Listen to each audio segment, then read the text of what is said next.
Todo el mundo conoce a Raúl de Molina como el Gordo, ese hombre enorme en presencia, en voz, en risa y en energía, que durante décadas entró a millones de hogares hispanos como si fuera un primo ruidoso, un amigo de la familia o ese tío que siempre llega a la fiesta diciendo lo que nadie se atreve a decir. Pero muy poca gente entiende qué se escondía detrás de esa sonrisa que parecía indestructible. Porque Raúl de Molina no fue solamente un presentador de televisión, fue el hombre que convirtió el chisme de farándula en conversación de sobremesa, el reportero que aprendió a perseguir historias con una cámara al hombro antes de que las redes sociales convirtieran a todos en paparazzi, y el conductor que junto a Lili Estefan hizo de El Gordo y la Flaca una especie de sala familiar para la comunidad latina. Durante años lo vimos bromear, viajar, comer, entrevistar celebridades, cubrir alfombras rojas, celebrar triunfos ajenos y reírse de sí mismo. Y tal vez por eso muchos olvidaron una pregunta incómoda. ¿Qué pasa cuando el hombre que siempre hace reír también tiene miedo? ¿Qué ocurre cuando el apodo que te hizo famoso también se vuelve una carga? ¿Y qué verdad tuvo que aceptar Raúl a los 67 años después de una vida entera, siendo observado, comentado y juzgado? Porque sí, durante mucho tiempo todos sospechamos algo. Sospechamos que debajo del humor había una lucha silenciosa. Sospechamos que detrás de sus bromas sobre el peso había una herida más profunda. Sospechamos que el hombre que parecía tenerlo todo, fama, familia, viajes, éxito y una estrella en Hollywood, también había tenido que aprender a mirar de frente su propia fragilidad. Y tal vez por eso su historia duele más de lo que parece. Antes de seguir, si creciste viendo a Raúl en televisión, quédate hasta el final. No porque esta sea una historia de escándalo, sino porque es una historia sobre algo mucho más difícil. Sobrevivir a la imagen que el mundo construyó de ti. Raúl de Molina se convirtió en un rostro familiar cuando la televisión todavía tenía el poder de reunir a la familia entera frente a una sola pantalla. No hacía falta entender todos los códigos de la farándula para reconocer su estilo. Él llegaba con una seguridad peculiar, con esa mezcla de periodista, comediante, viajero, crítico de restaurantes y vecino chismoso que, de alguna manera, solo él podía manejar sin perder el carisma. El Gordo y la Flaca no era únicamente un programa de entretenimiento. Para muchos latinos en Estados Unidos era una pausa diaria. Era el momento de sentarse, encender Univisión y enterarse de quién se casó, quién se divorció, quién lloró, quién ganó un premio, quién salió corriendo de una entrevista y quién apareció vestido como si hubiera perdido una apuesta con su estilista.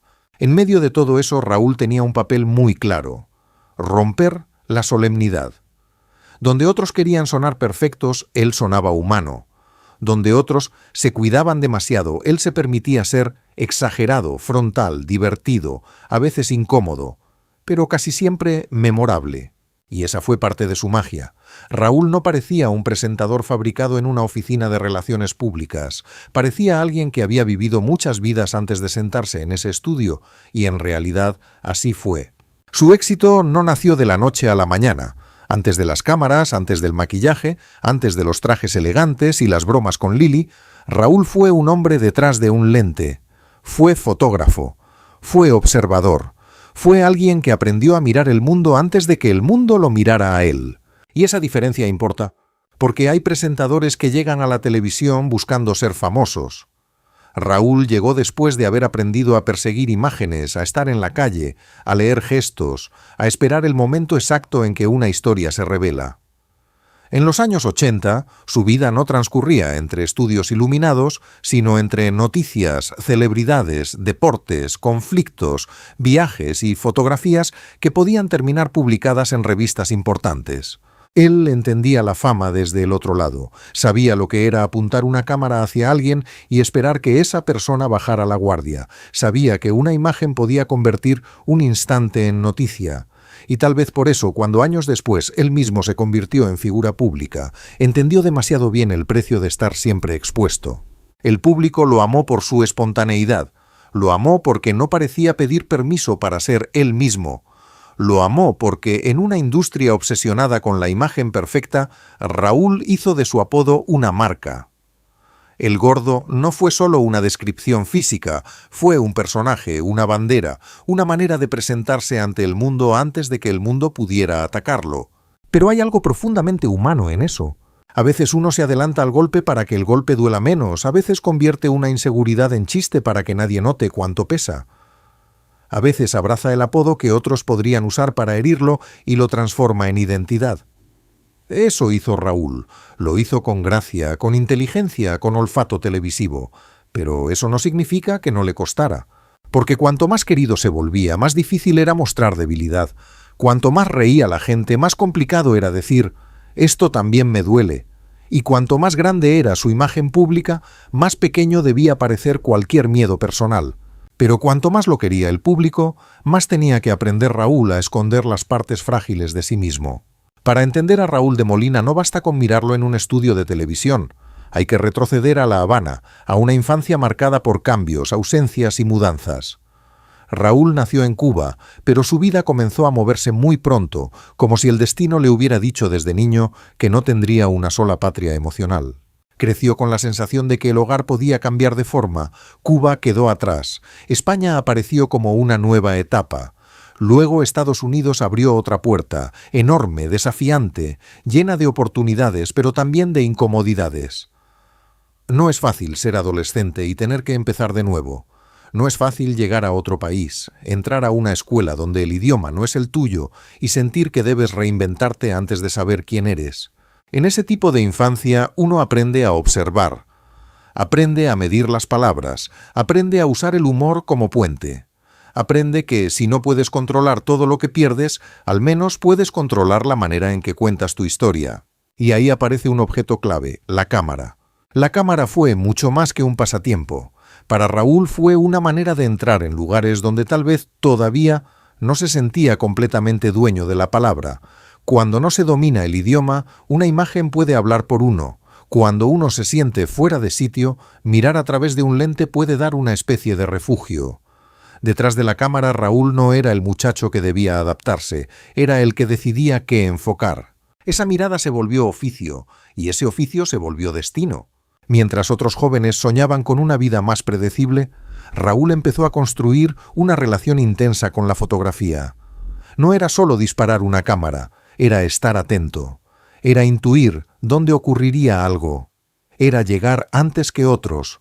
Era esperar bajo el sol, correr detrás de una noticia, mezclarse con multitudes, arriesgarse a no conseguir nada y aún así seguir buscando. Esa disciplina formó su carácter. Le dio rapidez mental, le dio descaro, le dio paciencia y también le dio una habilidad que años después sería fundamental en televisión, saber cuando una persona está a punto de revelar algo incluso antes de que abra la boca. Pero detrás de esa energía había un niño que había crecido entre países, un joven que había aprendido a adaptarse y un hombre que entendía que nada estaba garantizado, ni la fama, ni el trabajo, ni la salud, ni siquiera el cuerpo. Antes de convertirse en el Raúl que millones conocerían, ya llevaba dentro una mezcla muy particular. El inmigrante que aprende a sobrevivir, el fotógrafo que aprende a mirar, el hijo que carga ausencias y el hombre que descubre que la risa puede abrir más puertas que la queja. El gran giro de su vida no llegó con una sola llamada milagrosa, sino con una acumulación de caminos. Primero fue la fotografía, luego las apariciones en televisión. Después, la intuición de que aquel hombre grande, expresivo, rápido y sin miedo a opinar, podía funcionar frente a las cámaras. Raúl no era el galán tradicional de la televisión, no era el presentador impecable, que parecía diseñado para no salirse nunca del libreto. Era otra cosa. Tenía calle, tenía historias, tenía mundo. Había visto celebridades de cerca, no como fanático, sino como reportero. Había entendido los mecanismos de la fama desde las banquetas, desde los aeropuertos, desde los eventos, donde una imagen podía valer más que una declaración. Y cuando apareció El Gordo y la Flaca, la televisión hispana encontró una fórmula que parecía simple, pero no lo era. Una dupla, él y Lili Estefan, El Gordo y la Flaca. El contraste estaba en el título, sí, pero la verdadera fuerza estaba en la química. Ella con su sonrisa, su energía luminosa, su elegancia natural. Él con su humor, su voz, su manera de entrar como un huracán en cualquier conversación. Podía haber salido mal. De hecho, muchas ideas televisivas con nombres pegajosos desaparecen después de poco tiempo. Pero esta no. Esta se quedó. Y no solo se quedó, se volvió parte de la rutina emocional de millones de personas. La televisión tiene algo curioso. Cuando alguien aparece todos los días en tu casa, dejas de verlo como una celebridad lejana. Empiezas a sentir que lo conoces, que sabes cuándo está cansado, que notas si adelgazó, que opinas si se cortó el pelo, que puedes criticarle el traje como si él pudiera escucharte desde el otro lado de la pantalla. Eso le ocurrió a Raúl. Pasó de ser fotógrafo a personaje cotidiano, de perseguir famosos a ser famoso, de tomar imágenes a convertirse en imagen. Y en ese cambio había una promesa maravillosa, pero también una trampa, porque la cámara que antes él controlaba ahora lo controlaba a él. La mirada que antes él dirigía ahora se posaba sobre su cuerpo, su cara, su peso, su vida familiar, sus viajes, sus opiniones, sus silencios. El lente cambió de lado. Y cuando eso sucede, nadie sale ileso del todo. El éxito llegó, sí. Llegaron reconocimientos, premios, entrevistas, eventos, viajes, una audiencia fiel, una carrera de décadas y más tarde una estrella en el Paseo de la Fama de Hollywood. Pero el éxito no llega solo, siempre entra acompañado de una factura. A veces esa factura tarda años en aparecer, a veces llega disfrazada de cansancio, a veces de ansiedad, a veces de un diagnóstico médico, a veces de una frase que uno dice riendo, pero que revela demasiado. En el caso de Raúl, el precio estuvo escondido a plena vista, porque su propio cuerpo se volvió parte del espectáculo. El apodo, el gordo, era cariñoso, sí. Era famoso también. Era comercial, sin duda. Pero nadie puede cargar durante décadas una etiqueta sin que esa etiqueta deje marcas. La gente podía decirlo con ternura, con confianza, incluso con admiración, pero seguía siendo una palabra pegada a su cuerpo. Una palabra que entraba antes que él en cualquier habitación. Y aquí está una de las grandes paradojas de su vida. Lo que lo hizo inolvidable también le recordó todos los días una batalla personal. Raúl habló en distintas ocasiones sobre su lucha con el peso. Lo hizo con humor, como acostumbra, pero también con una honestidad que desarmaba. No intentó vender la fantasía de que cambiar hábitos era fácil. No convirtió su proceso en una postal perfecta de superación. Al contrario, reconoció que era una batalla larga, incómoda, llena de avances y retrocesos.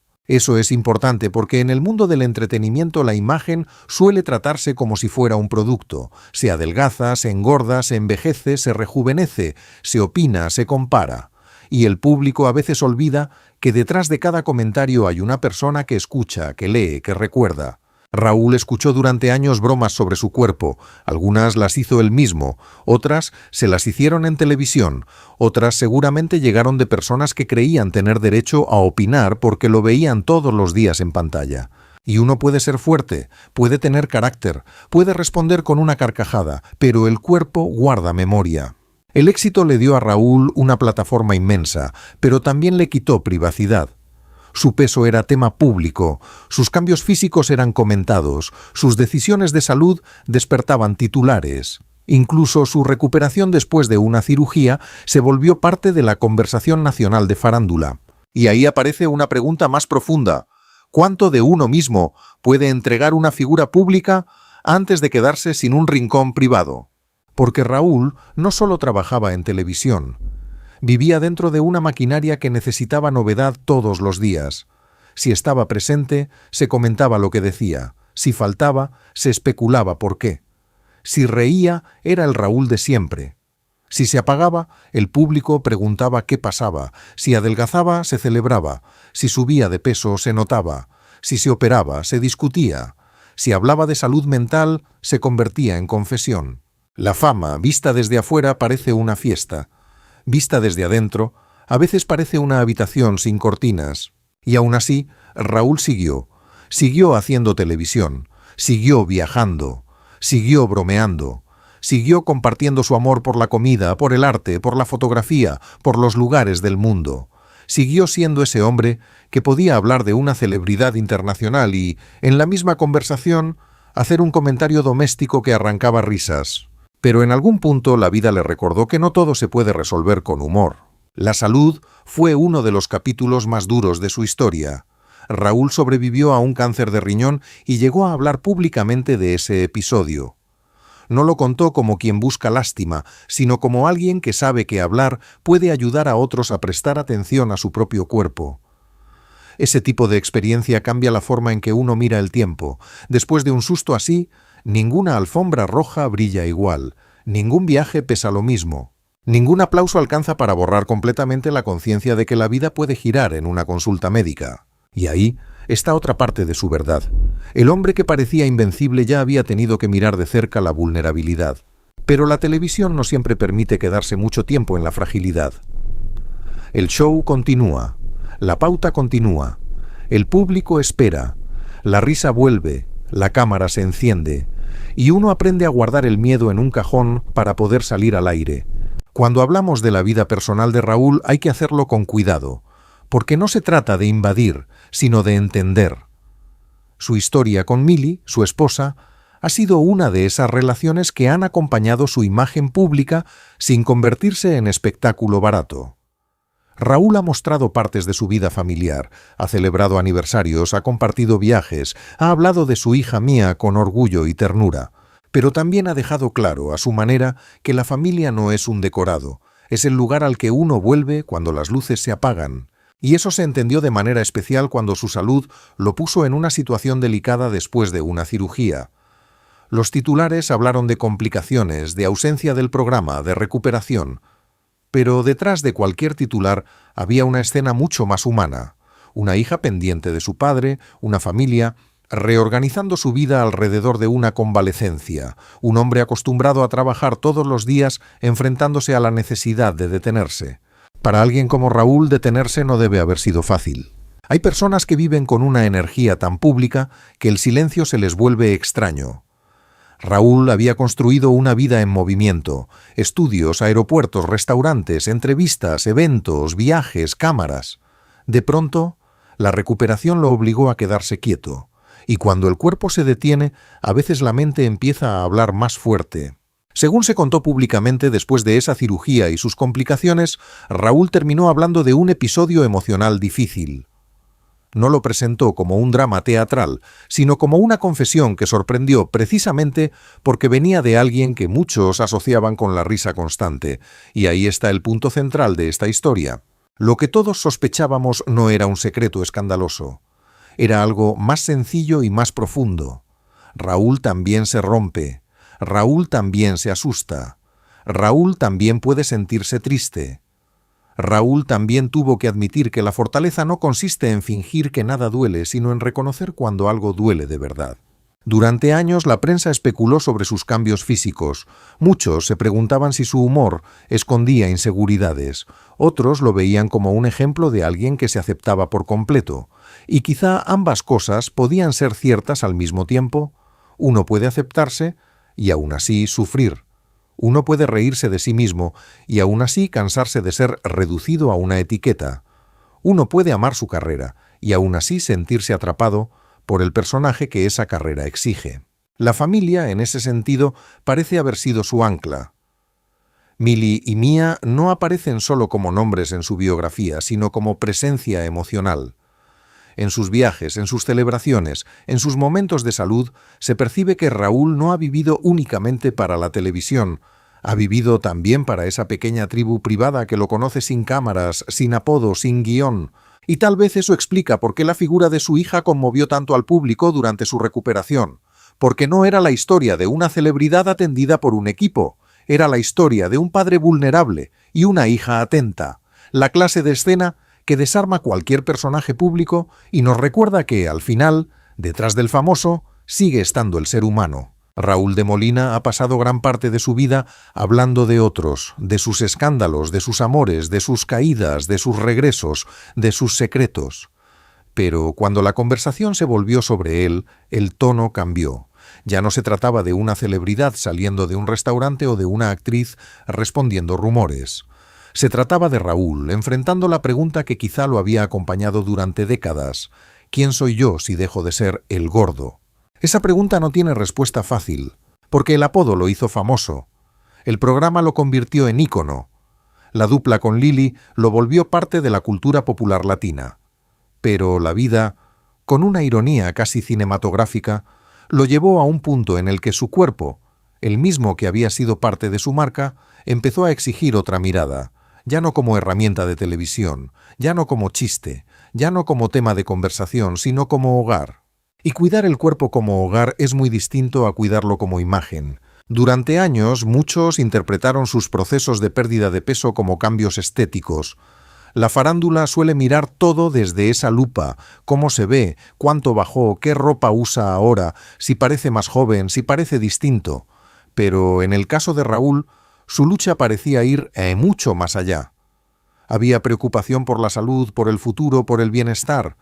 Había una conciencia de que el cuerpo no perdona eternamente los excesos, el estrés, los viajes, los horarios, la presión, la vida pública. Y entonces, cuando él habló con más franqueza sobre su estado emocional, la historia dejó de ser sobre kilos y se convirtió en algo más grande. Se convirtió en la historia de un hombre que por fin podía decir: no todo fue tan sencillo como parecía. Esa es la verdad detrás del titular. No una confesión morbosa, no un secreto oscuro, no una traición, ni una rivalidad escondida, ni una caída vergonzosa. La verdadera confesión de Raúl es que debajo del personaje había una persona cansada de cargar sola ciertas batallas. Y eso conecta con muchísima gente, porque todos, de alguna manera, tenemos un personaje. Algunos son el fuerte de la familia, otros son la alegre, otros son el responsable, la inteligente, el que siempre ayuda, el que nunca se queja. Y cuando el mundo te premia por ese personaje, abandonarlo da miedo. Uno se pregunta: si dejo de ser eso, ¿me seguirán queriendo? Raúl pasó décadas siendo el gordo querido de la televisión, el hombre de la risa rápida, el que sabía disfrutar un buen plato, una buena ciudad, una buena conversación, el que podía entrevistar a famosos sin parecer intimidado por nadie, el que convertía la farándula en comedia diaria. Pero en los últimos años su historia empezó a pedir otra lectura. La del sobreviviente, la del hombre que mira hacia atrás y entiende que la fama no lo protegió del miedo. La del presentador que recibe honores, pero también aprende a hablar de salud. La del padre que se emociona por su hija. La del esposo que celebra décadas de matrimonio. La del inmigrante cubano que hizo una vida entera en otro país y terminó con una estrella en Hollywood. Y aún así, la verdad, como suele ocurrir, no es tan simple como lo que la gente cuenta. Porque no se puede reducir a Raúl a una tragedia. Sería injusto. Su vida no es una lista de dolores. Es una vida enorme, llena de trabajo, viajes, logros, humor, comida, arte, fotografías, familia y momentos que muchos comunicadores soñarían vivir. Pero tampoco se puede reducir su historia a un éxito sin sombras, sería superficial. Raúl de Molina es interesante precisamente porque contiene las dos cosas, la carcajada y la herida, el brillo y la inseguridad, la fama y el cansancio, el personaje y el hombre. A los 67 años, Raúl no parece estar en una despedida, sino en una etapa de revisión. Hay algo poderoso en ver a una figura tan conocida atravesar un momento de sinceridad. No porque de pronto lo sepamos todo de él, sino porque empezamos a comprender mejor lo que siempre estuvo frente a nosotros. El hombre que entraba a millones de hogares no era invulnerable. El humor no era una armadura perfecta. El apodo no era una broma sin costo. La fama no era una cura para las dudas personales. Y el éxito, incluso cuando llega con premios y estrellas, no evita que la vida haga sus propias preguntas. Su presente tiene algo de renacimiento. Después de años de televisión, después de reconocimientos importantes, después de problemas de salud y procesos físicos complejos, Raúl aparece como alguien que sigue de pie, pero ya no necesita fingir que estar de pie siempre fue fácil. Eso quizá es lo más valioso, porque en una industria donde muchos prefieren mostrar solo la versión editada de sí mismos, Raúl ha dejado ver grietas, y las grietas, aunque duelan, también dejan entrar verdad. Su estrella en el Paseo de la Fama de Hollywood simboliza una carrera que ya pertenece a la historia de la televisión hispana. No todos los días una dupla de entretenimiento latino recibe ese tipo de reconocimiento. Para Raúl y Lili fue más que un honor personal. Fue una señal de que aquella conversación diaria de farándula, aquel programa que algunos pudieron subestimar por ligero o chismoso, en realidad había construido memoria cultural. Durante más de 2 décadas, El Gordo y la Flaca acompañó a familias enteras. Cambiaron los artistas, cambiaron las modas, cambiaron los escándalos, cambiaron las plataformas, llegaron las redes sociales, los influencers, los podcasts, los videos cortos, la televisión bajo demanda. Pero Raúl siguió ahí como una presencia reconocible en medio de un mundo mediático cada vez más veloz. Y eso no se logra solo con suerte, se logra con oficio, con resistencia, con capacidad de adaptarse, con una personalidad que puede gustar o incomodar, pero difícilmente pasa desapercibida. Hoy, cuando se mira hacia atrás, su historia parece tener forma de película. Un niño que sale de Cuba, un joven que se refugia en la fotografía, un reportero que persigue imágenes en Miami, un hombre que se convierte en rostro televisivo, una figura que abraza un apodo, un sobreviviente de enfermedad, un padre, un esposo, un viajero, un coleccionista de arte, un presentador que finalmente se permite hablar de lo que no siempre se veía. Y tal vez esa sea la razón por la que su historia toca algo sensible. Porque todos vimos al personaje, pero ahora empezamos a mirar al hombre. La verdadera tragedia de Raúl de Molina no es haber sido llamado El Gordo, tampoco es haber enfrentado problemas de salud, ni haber pasado por momentos de miedo, ni haber tenido que recuperarse bajo la mirada del público. La verdadera tragedia, si podemos llamarla así, es haber tenido que cargar durante tantos años con una imagen que hacía reír a todos, mientras algunas batallas personales quedaban escondidas detrás del chiste. Pero también hay una belleza en esa misma historia. Porque Raúl no desapareció dentro del personaje. Lo usó, lo transformó, lo hizo suyo, y cuando llegó el momento, empezó a mostrar que había algo más, que detrás de El Gordo estaba Raúl, un hombre con historia, con memoria, con familia, con cicatrices emocionales, con miedo, con gratitud, con hambre de vida, en todos los sentidos posibles. Al inicio de esta historia decíamos que todo el mundo lo conocía por su risa, por su energía, por su lugar en la televisión hispana, pero quizá, después de tantos años, el verdadero legado de Raúl de Molina no sea solo haber entretenido a millones, quizá sea haber demostrado que incluso quienes parecen más seguros frente a una cámara pueden estar librando guerras silenciosas, y que admitirlo no los hace menos grandes. Al contrario, los vuelve más humanos, porque a veces la verdadera tragedia no es perder los aplausos, ni envejecer bajo las luces, ni descubrir que el cuerpo cambia con los años. A veces, la verdadera tragedia es tener que sonreír durante décadas para que nadie note todo lo que uno estaba aprendiendo a soportar. Y tal vez por eso, a los 67 años, cuando Raúl de Molina finalmente admite lo que todos siempre sospechamos, no escuchamos solamente una confesión. Escuchamos a un hombre quitándose por fin una parte del peso que nunca se veía en pantalla.